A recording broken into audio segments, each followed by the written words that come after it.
In one of our recent community surveys, we were surprised to see that only 12% and 13% respectively were using triple screens of virtual reality headsets. And when it came to future purchases, the two camps were evenly split. What is your dream sim setup? The decision depends on many factors and is very complex. At the end of last year, I put a brand new triple setup into operation myself, and shortly thereafter, Pimax provided us with a state-of-the-art VR headset for a limited test period, Pimax Crystal. I was very excited to see which technology would convince me the most in terms of field of view, immersion, performance and driving experience in everyday sim racing. And I'm going to share my thoughts and experiences, including pros and cons, with you today.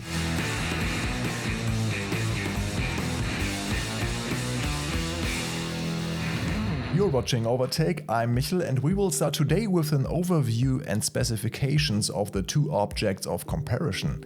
The Pimax Crystal is one of the craziest headsets you can buy right now. It costs over $1,400 and was awarded at CES in Las Vegas in January as having the highest clarity of any consumer VR headset. A resolution of 2880 by 2880 pixels per eye, a refresh rate of up to 100 Hz, 200 nit brightness, local dimming and 20,000 by 1 contrast is promising, but certainly require a very powerful PC, especially for our use case. The official recommendation is an RTX 3080 or better. No wonder the total pixel count of the Pimax Crystal is exactly 50% higher than my 7680 by 1440p triple setup. We'll talk later about the performance losses I experience with my RTX 4080 system. I use Asus 31.5-inch screens, the VG32 VQR with 165 Hz refresh rate attached to my SimLab P1X Pro cockpit. I'm very happy with the monitors so far. They have a very consistent picture and vibrant colors. In Germany they cost about 320 euro. If you add the almost 300 euros for the integrated triple mount on my rig, you're up to almost 1,300 euros, which is not far from the Pimax. There are of course much cheaper alternatives for both variants, which also reduce the system requirements and therefore further costs with slightly lower resolutions. With a Pico 4, MetaQuest 3 or other headsets you can also get started for $400 or $500 or euros. With triple screens you can also go down to 5660 by 1080 resolutions and often get even higher refresh rates and better response times, crucial for racing, for less than $250 or euro per monitor. There are many options on the market, not to mention super ultra-wide monitors and solutions like Track IR. I also covered PSVR 2 with Gran Turismo 7 here last year. Feel free to check that out. There's no question that a triple screen setup requires much more space than a VR kit. Mine is almost 130 centimeters or about 50 inches wide. So much for the basics. Before we get to the driving impressions and some very interesting topics, a few words about setting up and configuring. Pimax has several guides, blogs and helpful videos about the Crystal headset and its settings. I use this setup video as a guide on their channel, but the paper instructions are also easy to understand. The black USB 2.0 cable is apparently optional. I ignored it and everything worked right out of the box. Apart from a free DisplayPort connection on your graphics card, there are no other requirements for using the Crystal, nor does it need a tracker or anything like that. Although the headset is powered via the USB hub, it still needs an additional battery, of which 2 are included. The battery life is between 3 and 5 hours depending on the application. Charging takes up to 2.5 hours with the included charger. And it is possible to perform a hot swap that must be done within 1 minute. The Crystal also supports DFR, dynamic foveated rendering with eye tracking. Simply put, this improves performance by rendering only the area you are looking at. This is not noticeable during use. Auto IPD is also great to have. This is an adjustment of the lenses to the distance of your pupils in a range of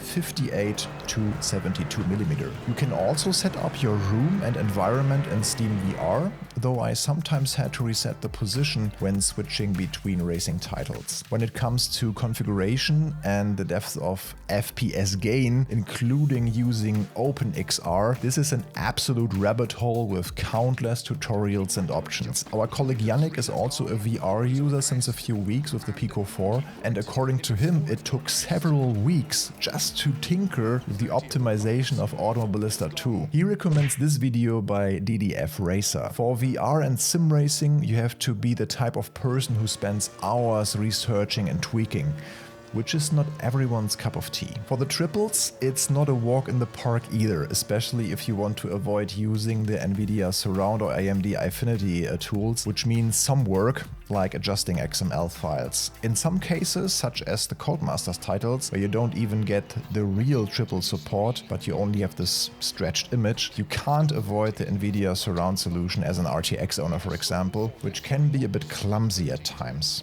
A single screen is certainly less of a headache, but in my opinion the result is worth the effort in both cases. Don't let that put you off. There are tons of great tutorials out there. And there will be more to come on our channel too, so be sure to subscribe and hit that bell to make sure you don't miss any. We are also interested in your journey between switching from the triples to VR and back. I know examples of both directions. Would be very interesting to hear your story in the comments. So what does it look like when you do your first laps with the Pimax Crystal?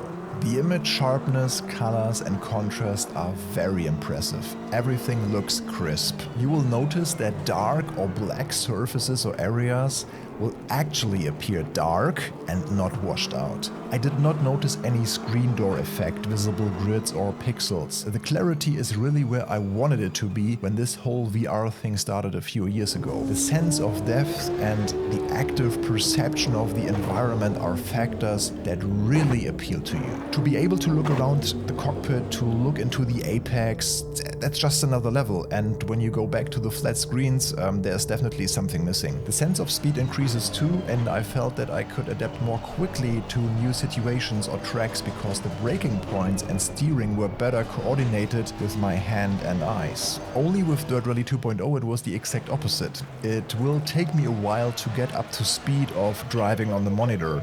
And motion sickness is a factor for me, or was more at the beginning. At the first sign of sweating or dizziness, you should stop, take a walk in the fresh air and start with flat racing tracks before tackling bumpy rally tracks. Yannick opted for VR stints at the 10-hour Potatona race last weekend and said that the puddles were much easier to spot in the new rain in iRacing. I tried it myself and have to say that iRacing generally works really well in VR and you get a good feel for the car in the first moment. If I keep the same graphic settings I use on my triples, I usually lose about 30 to 40% of my FPS, going from e.g. 90 to 100 FPS to about 60 FPS in ACC, iRacing and AMS2. That said, anything above 60 felt good to me with the Crystal, but ideally you want to tweak it to 90 plus using OpenXR or lowering the resolution scaling to, for example, 70% in SteamVR. While testing and switching between my triples and VR,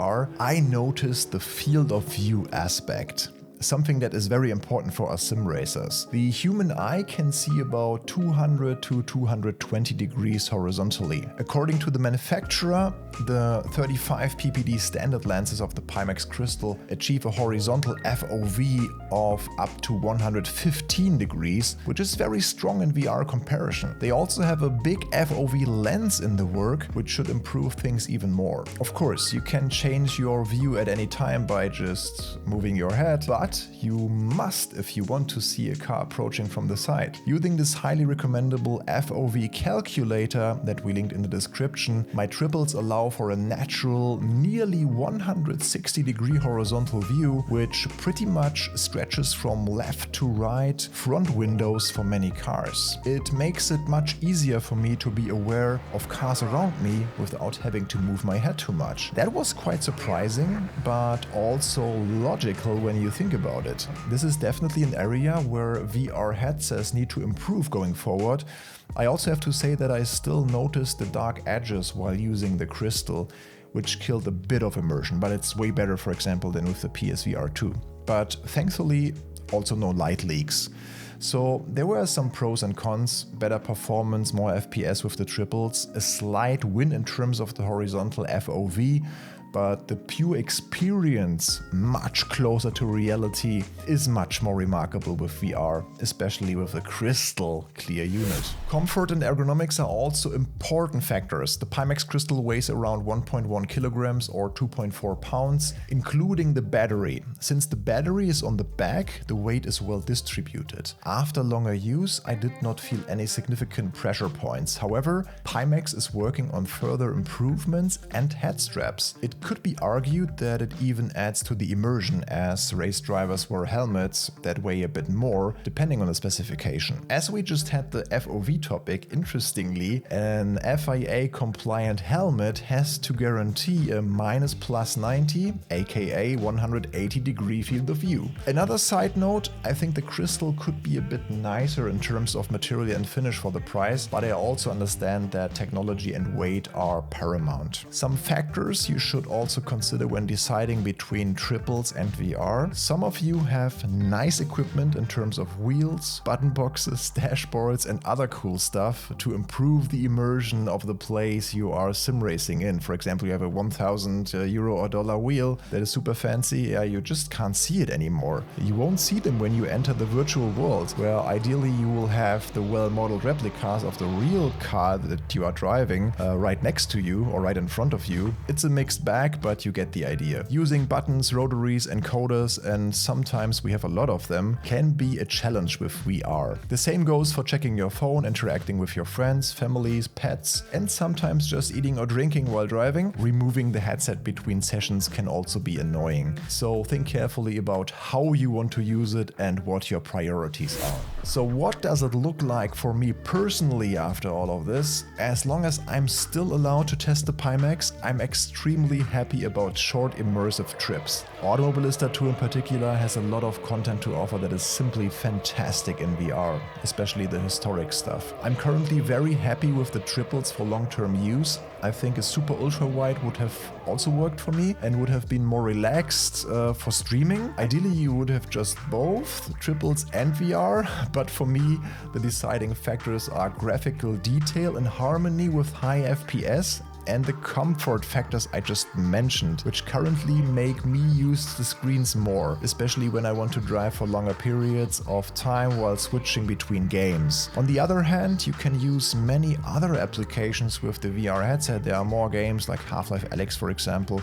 Even if sim racing is already one of the best use cases, do you have any other ones for triples besides sim racing? Not sure, maybe space or flight sims. Something also to think about though. That's it for today's video. Thank you for watching. I mentioned PSVR 2 earlier. That might also be interesting to watch for you. See you next time.